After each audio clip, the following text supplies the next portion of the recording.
Section 57 of the Doctrine and Covenants is important for many reasons, but one reason alone.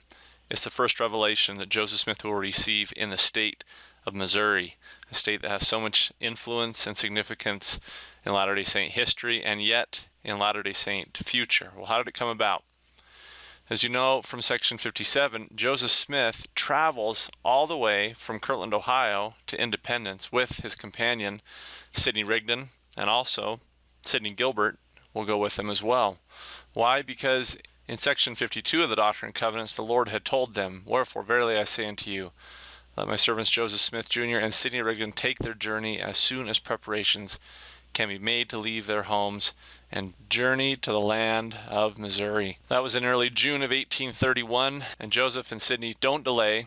They travel roughly the 900 miles from Kirtland over to Independence and arrive there, as you can see, in late July of 1831. When they get there, they meet up with those influential Lamanite missionaries, Oliver Cowdery, Parley P. Pratt, and others. And Joseph writes, "The meeting of our brethren, who had long awaited our arrival, was a glorious one, and moistened with many tears. It seemed good and pleasant for brethren to meet together in unity."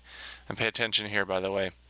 "But our reflections were many, coming as we had from a highly cultivated state of society in the East, and standing now upon the confines or western limits of the United States, and looking into the vast wilderness of those that sat in darkness." Now hold on, I'm going to pause there. Let me just make a commentary. Remember, let me jump back. This is the western border of the United States.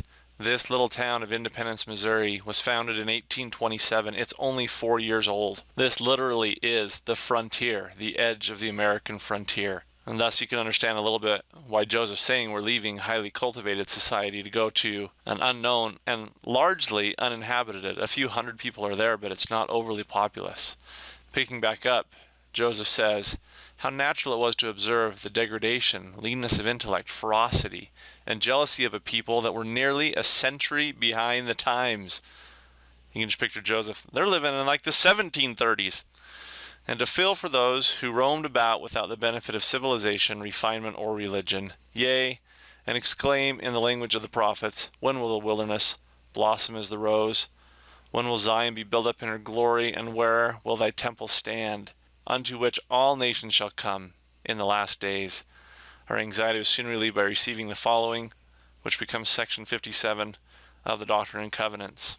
One of the reasons why Section 57 is so important is because it's going to identify the actual spot for the temple.